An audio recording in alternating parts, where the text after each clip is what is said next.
What is happening, guys? Welcome back to BitAssist. Today we're going to look at EOS, a powerhouse cryptocurrency that's raised over $1 billion already in their ICO.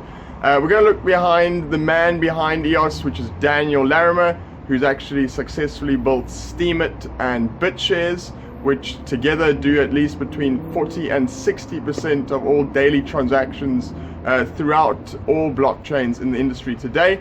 We're also going to look at a few of the dApps to soon release on EOS, which are very exciting.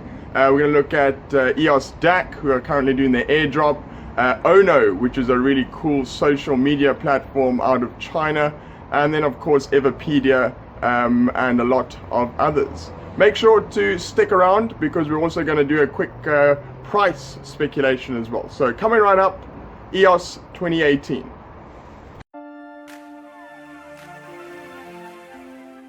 Welcome back then, everyone. Very excited today to bring you this EOS coin review for 2018. What we're going to talk about today is of course EOS in a nutshell. We're then going to dive deeper into the team behind EOS, mainly looking into Daniel Larimer, very impressive man who has successfully built Steemit and of course BitShares, probably the most widely used decentralized blockchains there is today. And then, of course, we're going to look into some of these new dApps, awesome dApps being released onto the EOS network. Looking at three in particular, one being eosDAC, who has recently done their airdrop or still continuing to do that. Then, of course, Ono. A lot of you might not be too familiar with it, but I'm going to let you know about Ono. Really awesome project run by a very influential young woman in China. And then Everpedia. Everpedia probably was the first dApp to come out and say that we're going to use the EOS network. They're really quite cool as well. And then I'm just going to speculate at the end my idea of where I think EOS is going and of course a particular price range. Let's look at the price though today. EOS at around $9.82, so doing fairly well. Up around 30 to 40% over the last month. And of course up around 8% today, so looking good. 24-hour volume just under $1 billion US. It's 795 million, so looking very healthy. This is a very widely traded coin, especially in Asia. They do tend to love EOS, which is good, especially in Korea. I think the biggest metric or biggest trading pair is the Korean currency, their fiat currency to EOS, even more than Bitcoin or Ether to EOS. So keep this in mind. When it comes to the market cap, just under 8 billion US dollars. So huge market cap, so very well established in the industry already. Currently ranked around 6. If we quickly look, 6th in the market.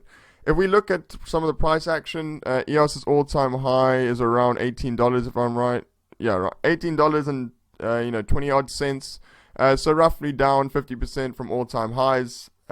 This is, along with a lot of other cryptos in the industry. So still room for potential here, short-term gains. But remember, let's not look for short-term gains. We're looking for these long-term powerhouses. We're going to go long on these projects and really, benefit from hodling or the long-term gain potential.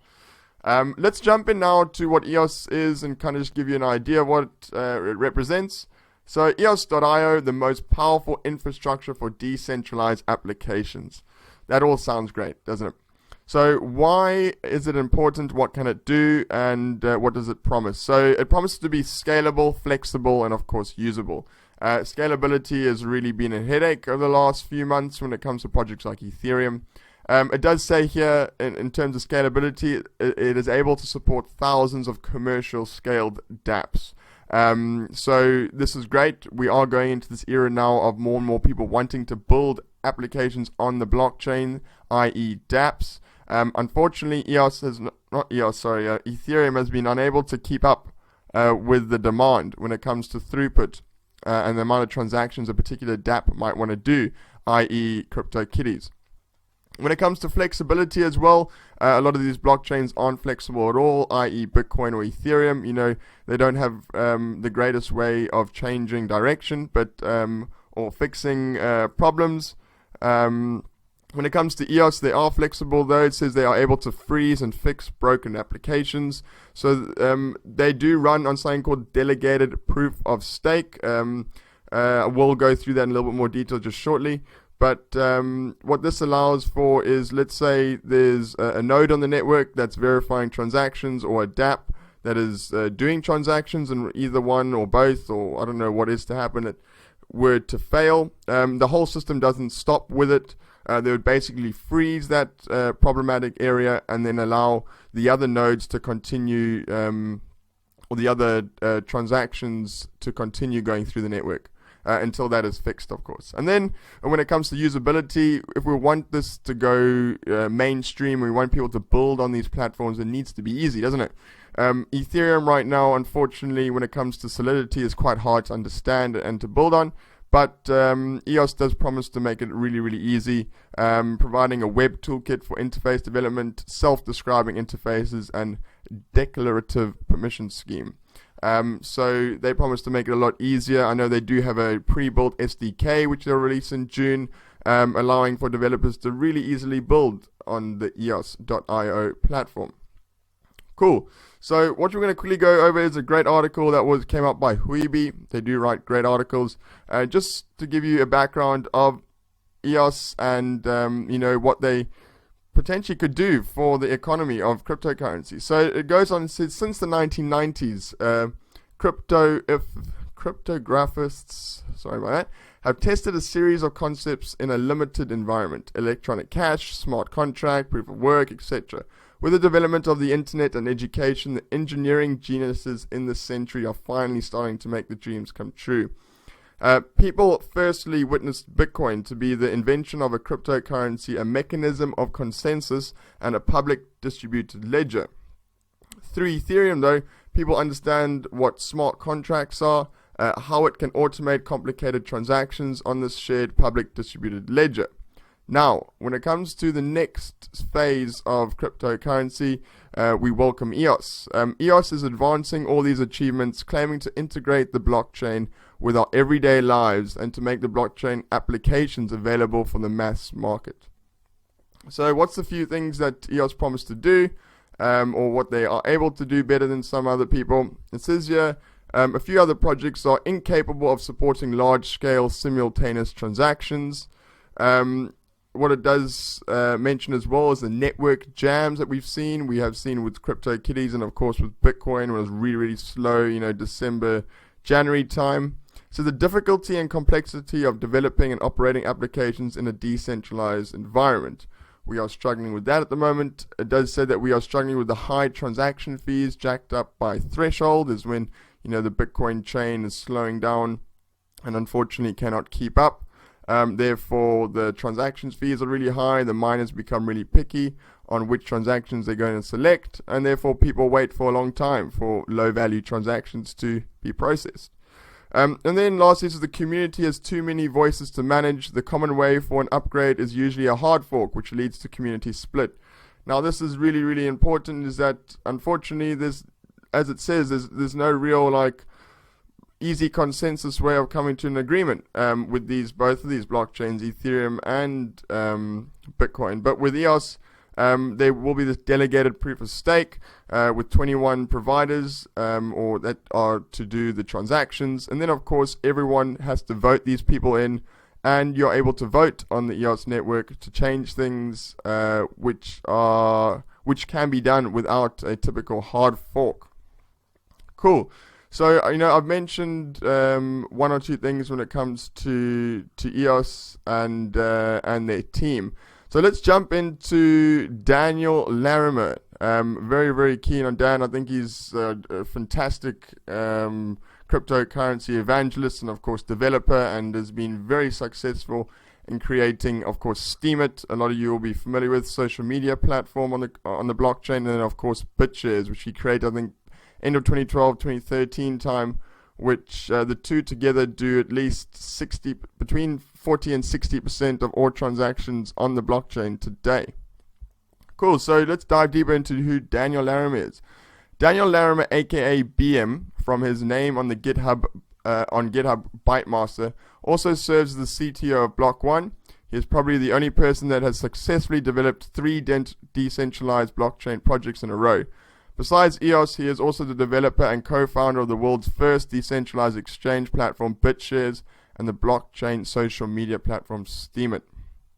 Okay, so back in 2010, which is a cool story, is that Dan himself and Satoshi got into a little bit of a it wasn't an argument, but they didn't see eye to eye. Let's say that.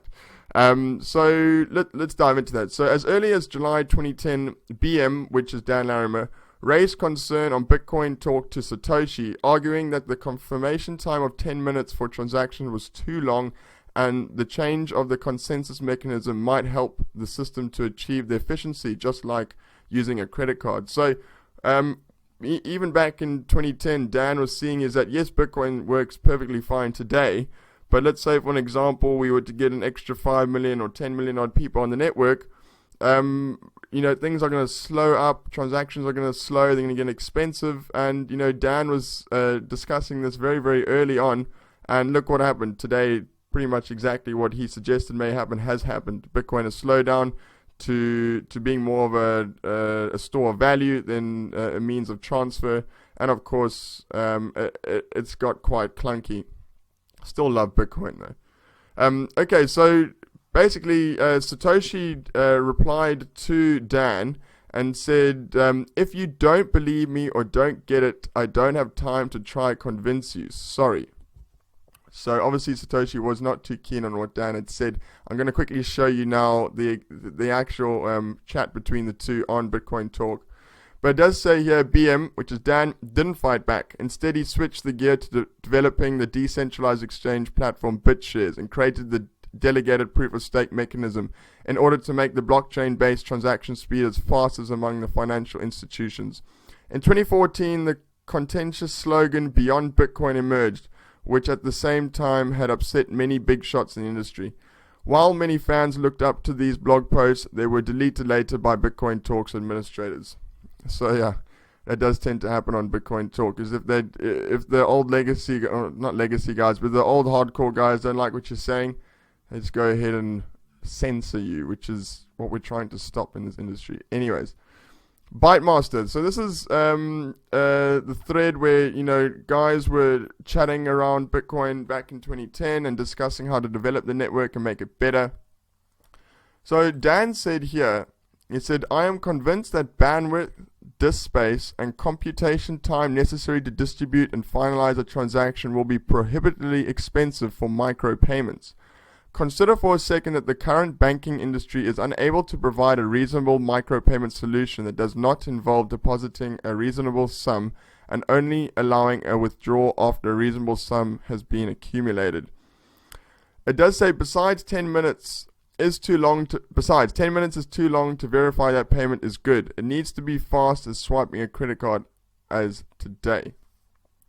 So, like I said, he's basically foreseeing that Bitcoin is not going to scale well. It will not be able to keep up with how much bandwidth it needs, the disk space, the block size, the computing power for world adoption, especially when it comes to micropayments. Yes, Bitcoin won't stop and break with mass adoption. It just won't be a micropayment, protocol, which a lot of us believed it would be when it initially started. So anyway, as you can see, Satoshi wasn't really too loud on this thread for that day or for that time. And then really almost immediately after Dan had posted, Satoshi had to come and, give his 2 cents, which is amazing, the fact that, we are able to go ahead and to this day read through the stuff. Satoshi comes back and says the current system where every user is a network node is not the intended configuration for large scale.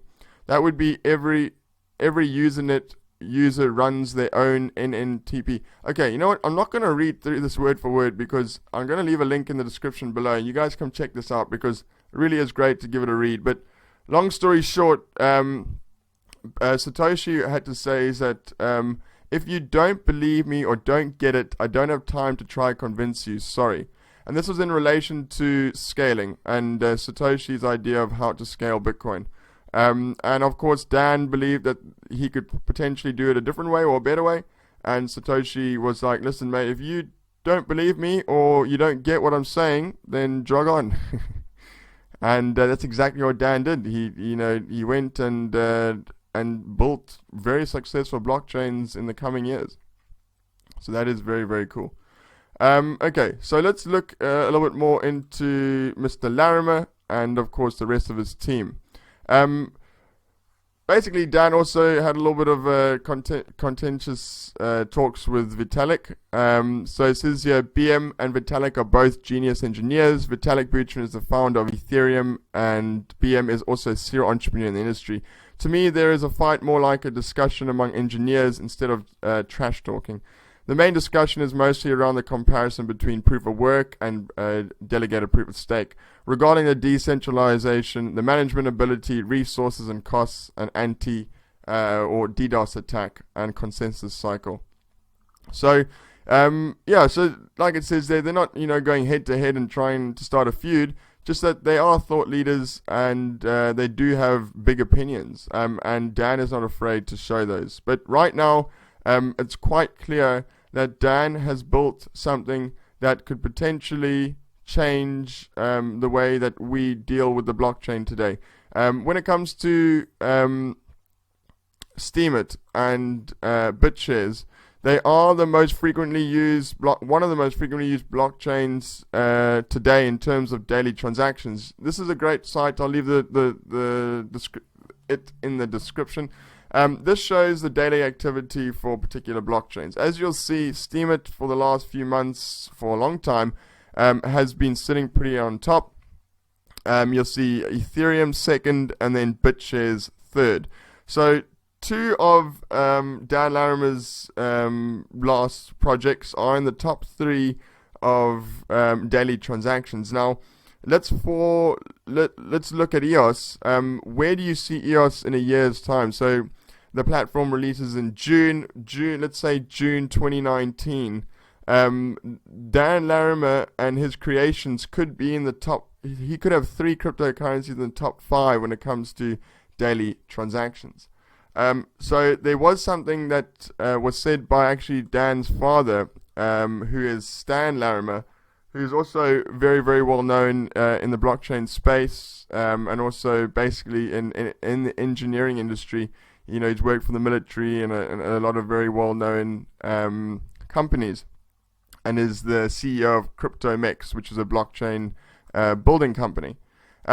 He does, I want to skip through a lot of this. He does say down here we go. He says, there are many rumors in regards to the fate of BitShares after Dawn's 3.0 release. Can you please make it clear whether BitShares will be separated from EOS, or do you plan to move BitShares to EOS? He basically says EOS is a great enabler, and we have a team of people looking at how BitShares can benefit from it.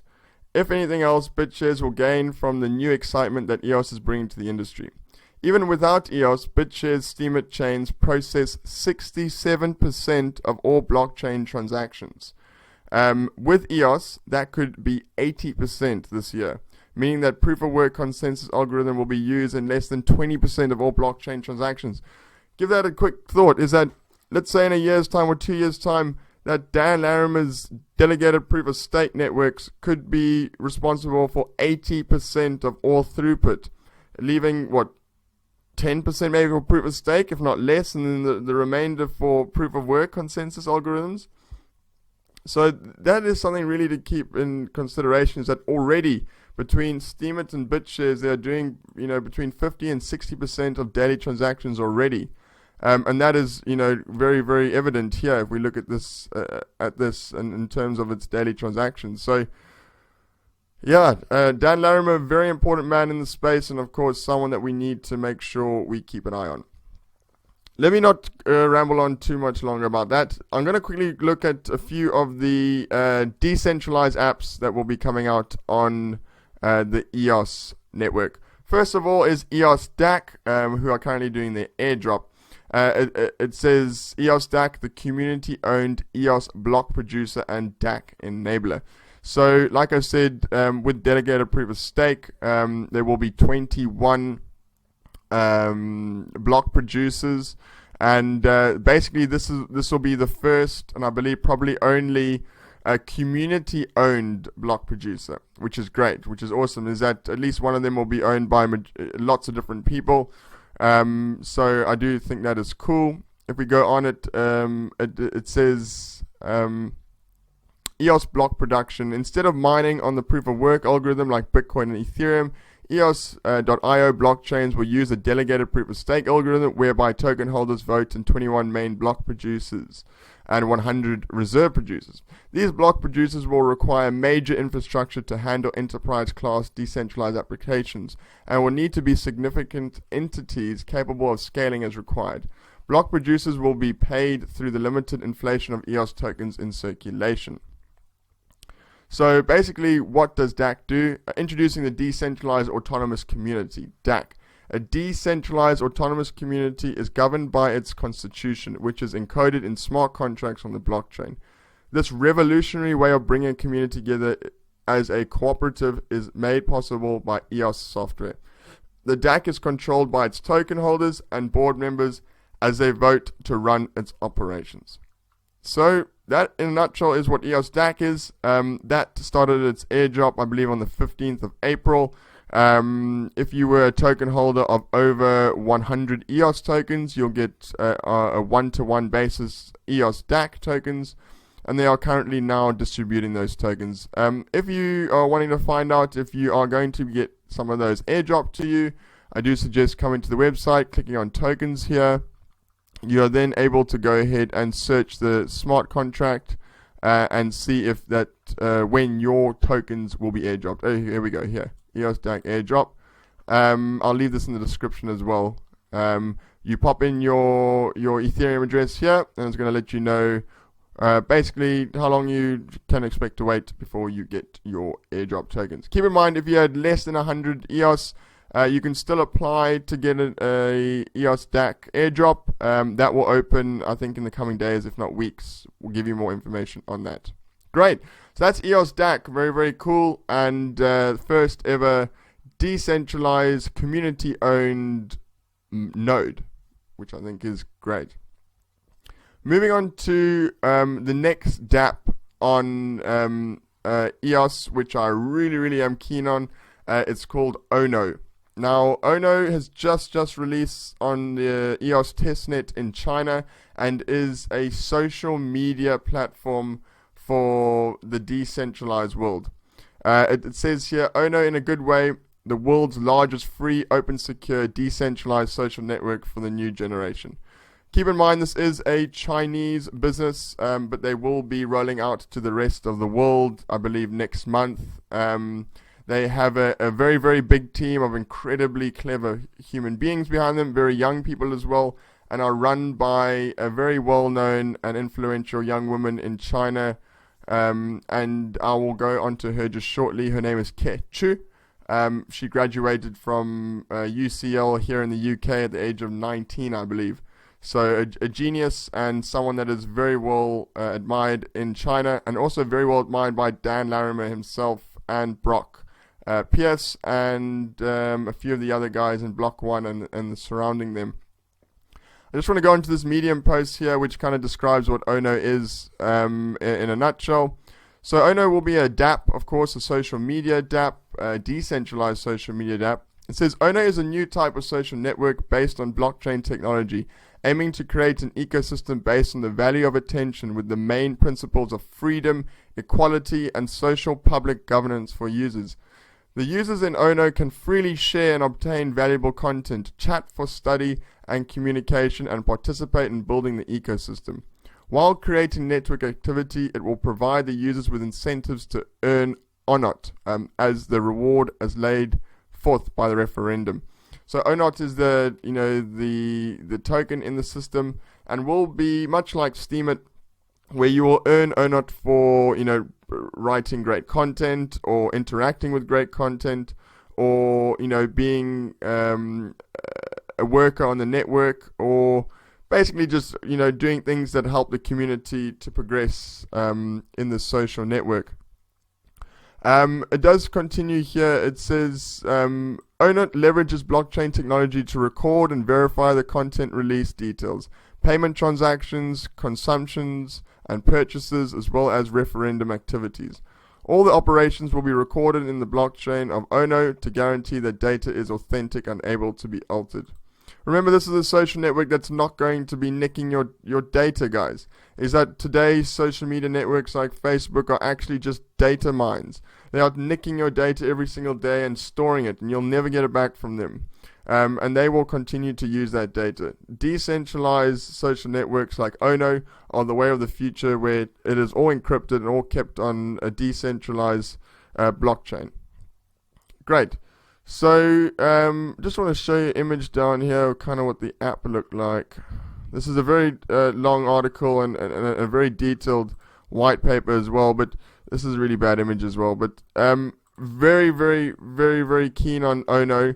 Watched a few YouTube videos last night on the team behind it, and I think this could be an absolute powerhouse. Right now they don't have any ICO plan or anything like that. I think it's going to be just an airdrop. I think that we'll probably hear more about that next month. But this is the person that you need to look into. This is the CEO behind, well, not necessarily the CEO, but the woman behind the creation of Ono. She's still incredibly young. She had also built a social media platform called Era before she was 20 years old. And a very successful crypto game called Crypto Dogs. Right now, Era has over 15 million people on its network, I believe, or between 10 and 15 million people now. Crypto Dogs is very well known in China and it was very successful. And of course, now she is at Ono and running the team behind Ono. So just to give you an idea of her education, Chu is a graduate of the Nanyang Foreign Language School. She studied at the University of California, as well as Coventry University, and earned her bachelor's degree when she was 19. In 2013, while attending university, Chu and a friend bought mining rigs in order to mine Bitcoin. Cool. So her career, instead of pursuing graduate school after college, Chu moved back to China to become an entrepreneur. Her first project she built was social network app Era and garnered millions of users in a short time. She later sold Era in order to start Gnome Labs. In November 2017, Chu and Gnome Labs launched the blockchain dApp Crypto Dogs, which is the Chinese equivalent of Crypto Kitties. On the first day, 1,000 Ether worth of Crypto Dogs was sold. So she's incredibly entrepreneurial. She's obviously got a very good network around her. She's able to start businesses and make them successful incredibly fast. Very, very exciting to see her and what she can do with Ono. It goes on to say, Chu aims to be a social network that is democratic, open, decentralized, and rewards people who create valuable content. Ono plans to launch on the EOS testnet on April 15th. 2018, and then migrate over to the EOS mainnet network in June. And that has already happened. So that is already working now on the testnet. I think they have over like 1 million people in their WeChat group. About 30,000 people in their Telegram Telegram Chinese group, but they don't really use Telegram in China. They use WeChat. When it comes to the West and its supporters in the West, there's not many people that know of this project or of her. But she's very well respected by the team at EOS. And I did a lot of research into her. I'm just giving you the very basics on Ono and of this team. They really are something you need to jump into. And I think when they do this airdrop, you want to make sure you're holding as much EOS so you can benefit from what I think will be one of the biggest social networks in the world. Or definitely in Asia. Okay, so I just wanted to show you the rest of their team. She has a lot of very, very, very, very clever young people behind her. A lot of early graduates from university. I think the entire team is 35, 40 people. From data scientists through to engineers, through to entrepreneurial people. And her team aren't just from China, her team are from all around the world. Obviously they're working out of China, but she's got people from Australia, Quebec even, the Netherlands, and lots of other places. It says here, Ono is an entirely new social network that does not sell user data, but instead is based on the principles of freedom, human value exchange, integrity, decentralization, and commitment to creating deeper social experiences. So we've gone over Kechu already. I really hope I'm pronouncing her name right, but can't help that. Torres Zhang graduated from the UK University of Kent with a master's degree in mathematics at the age of 20. So he didn't just graduate from the University of Kent. He graduated with a master's degree in mathematics as well at the age of 20. So this guy must be super bright. Anyway, engaged in the discipline of financial mathematics, he has independently designed several secondary market trading strategy models, such as currency futures trading strategy models, ether currency quantitative trading strategy, time series momentum trading. Now he serves Ono as an economic ecosystem designer and is responsible for leading the Ono team to build the data ecosystem. So you can rest assured that this man has got a lot of ideas on how to make the Ono token valuable, and of course to make it an economic ecosystem that is going to thrive. So that's the team behind Ono, and a brief idea of what Ono is. Do highly recommend for you guys to look at that. Lastly, then, let's look at Everpedia, which I really like as well. Everpedia as well, also built on the EOS blockchain. I think was the first one to come out and say that they are using EOS. So Everpedia is the next generation encyclopedia rebuilt for the modern age. With over 6 million articles and counting, it's already the world's largest English encyclopedia by content. Everpedia is free from ads and free to use for everyone under Creative Commons. So that's fantastic. You know, this is the way that we are going in the future, is this decentralized sort of way, you know, and open information for everybody. And Everpedia looks really slick. It works really well. Huge amount of data on here. And it's just showing again is that look at all these projects being built on EOS. They're all really super, you know, forward thinking. They all work perfectly well. And EOS is nowhere even close to doing its throughput that it's able to do. It could potentially do upwards of 1 million transactions per second. They're just hoping to get around 100,000 during initial stages, and of course during the testnet. But as we all scale and as the industry scales, EOS will be able to scale with it. So just another representation of a dApp that will be built on the EOS blockchain, and that is Everpedia. Okay, so let's go back to where we started, price of EOS, and of course potentially where we could be 2018 and beyond. So we're at roughly 8 billion market cap today at around just under $10 per token. Circulating supply of around 800 million out of a total supply of 900 million. So the circulating supply is not enormous. It definitely is bigger than the majority of coins. But the fact that this potentially will be a platform that the world will use in the coming months and years, I think still 800,000 circulating supply is not too bad. Remember, you always need to look at that first. Circulating supply to cost of token. Then you want to kind of consider the utility of it. What are people going to be using the EOS token for? A lot of people speculate that it's worthless. And for lots of different reasons, they decided to only allow the EOS token to work for two major things. One, of course, is to vote on the network, to vote for different proposals, and of course to vote for the block producers. And then secondly, also to help with cloud storage. EOS will also be offering an amazing project where they will assist with storage, or online storage like cloud storage. And what you can do is, and bandwidth, as well. So you get high throughput for these dApps to have great bandwidth. And what you can do as an EOS token holder, you can stake your tokens or freeze them, which allows for these dApp providers to use your tokens to use them for bandwidth, so they can run their dApps, and of course to use them so they can store information on the network in cloud storage.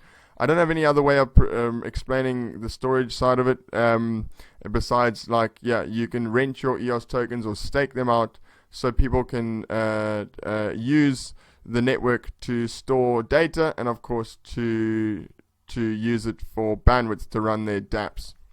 Okay, so let's go on to a price prediction. Let's get that out of the way. So I'm going to, looking at the price today and looking at where I think EOS could go and its network effects and the people behind it, like Dan Larimer, and of course this massive ICO has raised billions of dollars. I would not be surprised to see EOS at exactly 10 times it is right now, so at around $98 or $100, potentially sometime in 2018, maybe pushing that. Definitely 2019 we should see a $100 EOS token, which would make it roughly an $80 billion market cap, which, yes, sounds enormous, but in a $1 trillion ecosystem, that's not very much. And $1 trillion is not far away, guys. Yes, we might be at around 300 odd billion today, but we were on the cusp of $1 trillion less than 3 months ago. And I think once we do have a reversal and go bullish again, I think we could maybe even see 2 trillion within the next 18 months, if not less time. We could see 2 trillion US dollars. So there we go. I would say EOS within the next 18 months or before the end of this year could potentially be at 100 US dollars. Remember, they are to release in June. There will be a lot of fanfare, a lot of hype, and make sure you get yourself on board. And guys, I really enjoyed speaking about EOS. I don't know if I rambled on way too long again on this, but I hope I brought you a few snippets of information that you haven't found with any other content providers. And if you've liked this, it really does help if you give it a like. And if you want to hear more from me and potentially from some of our other teammates in the team, then go ahead and subscribe. We're going to bring you coin news and coin reviews, and of course market updates. And of course we're going to look to do a few interviews, because we do frequent a lot of the meetups here in London as well. So again, I'm Maximilian, your crypto broker. I've enjoyed speaking about EOS with you guys here today. I hope you've enjoyed it as well, and I'll see you again soon. Cheers, Max.